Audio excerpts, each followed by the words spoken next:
How did a small company that made wooden toys become the world's biggest brand, get people all over the world to buy its construction sets, and then end up on the brink of bankruptcy and closure?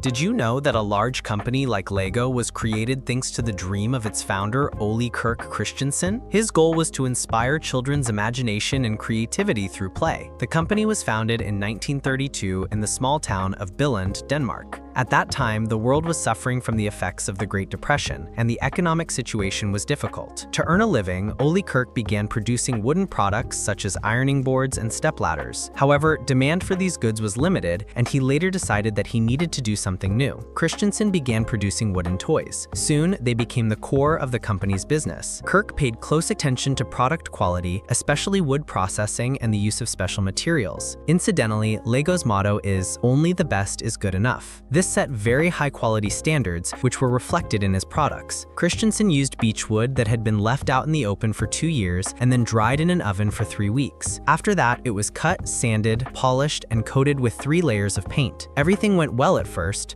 but the night of March 20th, 1942 proved fatal. A fire destroyed the factory, but the family's house, located nearby, was spared. Christensen was already thinking about closing the business as the insurance money was not enough to cover the losses, let alone build a new factory. He received several offers to move production to other regions of Denmark, but he decided to stay in Billund. Thanks to the support of a local bank, Christensen was able to take out a loan and start building a new factory. With the help of his family and employees, a new factory was built on the site of the old workshop. The modern production facility was significantly superior to the old one and was better suited for mass production of toys. The transition from wooden toys to plastic construction sets was a turning point in Lego's history. Plastic offered strength and precision that could not be achieved with wood. These elements not only increased the reliability of the construction sets, but also made them more convenient to play with. Children could easily assemble, modify, and disassemble their structures without fear of breaking the pieces. The uniqueness of the Lego brick lay in its special interlocking mechanism, which guaranteed stability and allowed any structure to be quickly assembled and disassembled. This innovative idea not only made the game more exciting, but also laid the foundation for further expansion, including the appearance of themed sets and minifigures. In the 1950s, the popularity of Lego bricks grew rapidly throughout Western Europe, but soon another fire broke out in the timber warehouse, and the founders came to the conclusion that the company's future should depend entirely on plastic. Returning to the production of wooden toys was unprofitable. Senior Christensen believed that Germany was the gateway to the European market, as it was the world's center of toy production. Therefore, the company's next step was to enter the German market. Despite initial resistance from stores, Christensen was able to convince them to start selling the construction set. And in 1956, the company opened its first overseas sales office, located in Germany. In the early 1960s, Lego began producing sets with a focus on specific themes. Initially, these sets featured various buildings and vehicles, but over time, the company needed to expand its audience. Therefore, it began experimenting with different ideas. One of the first and most successful themes was the City series. These included sets that allowed children to build cityscapes, houses, shops, and even police stations. Now they could create entire cities and play as police officers or firefighters. In the late 1970s, interest in space and the exploration of other planets reached its peak. This was all thanks to the space race with the USSR and the moon landing. The company did not stand aside and released the Space series. The first set was released in 1978 and immediately gained great popularity among children. They could build spaceships, moon rovers, spaceports, and play with astronaut figures. By the 1990s, Lego had experienced incredible growth, so significant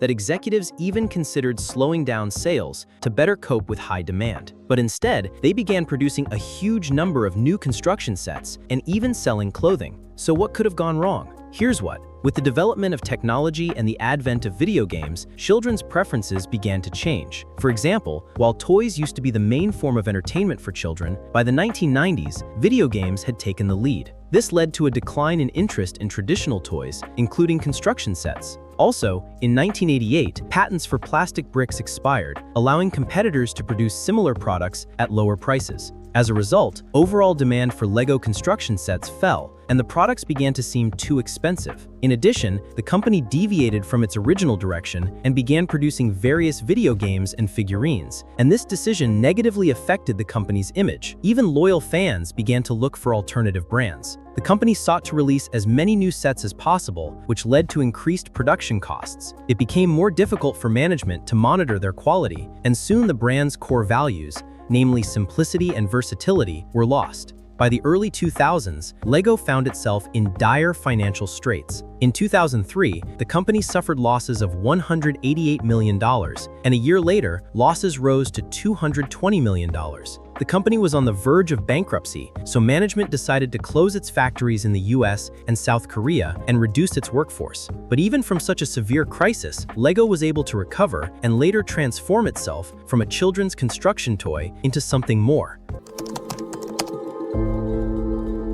One of the key moments was the arrival of a new CEO in 2004. He was the first person not to belong to the Christensen family. Under his leadership, radical changes began. One of the first steps was a return to the brand's core strength, the production of high-quality plastic construction sets. The company reduced the number of sets produced, removing unpopular lines, and also reduced the number of elements used in the construction sets from 12,000 to 6,000. These changes made it possible to reduce production costs and improve quality control.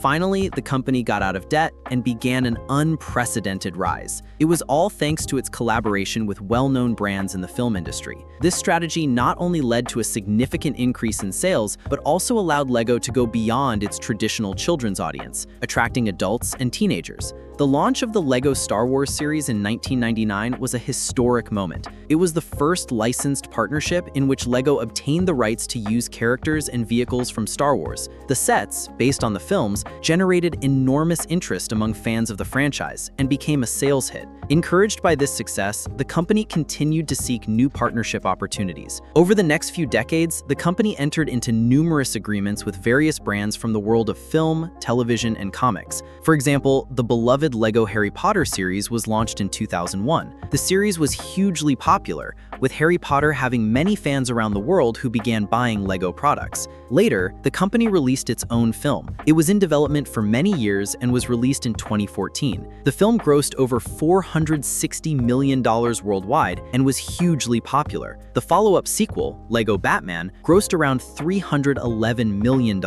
Collaborating with brands and movies allowed LEGO to expand its audience. Sets based on popular movies and superheroes attracted the attention of teenagers and adults. Adult fans could enjoy creating complex models from their favorite universes and collect them as souvenirs. LEGO also successfully collaborates with the gaming industry. The recent partnership with Fortnite caused quite a stir. The new survival mode in the game, which is based on building with blocks, was very well received by players. After its release, the number of users playing at the same time reached an incredible 2.5 million people worldwide. The company also began producing more complex and detailed sets that attracted the attention of adults. To attract more of this audience, LEGO began producing sets based on popular TV shows such as Friends and The Office. In addition, executives realized the importance of involving the community in their marketing strategy. The company organizes events where adult fans can gather to showcase their creations, exchange ideas, and meet like-minded people. These events not only foster a sense of belonging, but also serve as a platform for LEGO to gather valuable information and ideas for their new construction sets. Sometimes, LEGO emphasizes the exclusivity and limited edition of certain sets. This creates a sense of prestige and attracts collectors. Adults also appear in LEGO commercials. They assemble the construction set in a quiet and cozy environment. This approach emphasizes the idea that LEGO can be not only children's entertainment, but also a way to spend time alone and find peace. But you have to pay for such pleasure, and sometimes when you go to the store, you ask yourself, why is it so expensive? The price of construction sets is determined by a variety of factors. The company's products are made from high-quality plastic, which is durable, long-lasting, and safe. The special plastic is resistant to impact, scratches, and temperature changes, making it virtually indestructible. It does not fade over time or crack with intensive use. The production of each part requires careful quality control. The average block has a size tolerance of only 0.004 millimeters. This means that all parts fit together perfectly and provide a secure fit. This approach requires high-tech processes and equipment, which increases the cost of production. The company also spends over $138 million a year exclusively on research and development, constantly striving to create new products and improve its bricks. This process involves long hours of testing various materials, studying innovative production methods, and careful control. But all these little pieces have to be produced somewhere, so LEGO has its own factories in Denmark, Hungary, the Czech Republic, and Mexico. This allows the company to control the entire production process, from raw materials to the finished product. However, having such facilities means high operating and production costs. The factories operate around the clock, which requires significant expenditures on labor, energy, and equipment maintenance. Logistics costs also play an important role in pricing. LEGO sells its products worldwide, so the delivery of finished sets requires money for transportation, storage, and distribution. In the previous part, I mentioned that the company actively enters into licensing agreements with various brands and movie franchises, such as Marvel or Disney. These collaborations enable the company to create sets based on popular franchises, which in turn helps attract fans. However, such agreements come with certain costs. LEGO usually pays license fees and royalties to intellectual property owners. License fees are advance payments for the right to create products. These costs significantly affect the final cost of the product. If you are a fan of Star Wars or the Marvel Universe, you would probably like to have a LEGO figure in your collection. But where can you get them? The answer is marketplaces. You can find any construction sets there, but sometimes the cost of exclusive sets reaches astronomical prices. The fact is that every 2 years, LEGO discontinues old batches from production. Unopened sets associated with popular series or limited editions increase in price over time. This makes them very attractive to collectors. Such sets become potential investments. As soon as they are no longer available, their prices on the secondary market skyrocket. Rare construction sets can be sold for 50% more than their original cost, and exclusive ones are traded for huge sums of money. Another expense is marketing. LEGO uses a variety of advertising strategies to promote its products. For example, the company uses television commercials, creating creative ads that are shown on children's and family channels. On the internet, LEGO actively uses social networks such as YouTube and TikTok. There, they place targeted ads and collaborate with bloggers who review the products and demonstrate them on their channels. This approach allows LEGO to expand its business. As a result, in 2015, LEGO surpassed Ferrari and became one of the most influential companies in the world. But even they cannot compete with the new Chinese giant, which in 1 year has become one of the most visited marketplaces in the world. And of course, such a rapid rise has attracted the attention of the US government. You can find out exactly what happened by watching the previous chapter of this video. From a humble toy to a global empire, LEGO has proven it's more than just child's play. Whether you're a kid or an adult, there's a LEGO brick out there waiting to unlock your imagination. So next time you see the price tag, remember, you're not just buying plastic. You're buying creativity and a piece of $1 billion story. If you enjoyed this video, support the channel, hit the like button, subscribe, and let us know your thoughts about LEGO in the comments. See you soon.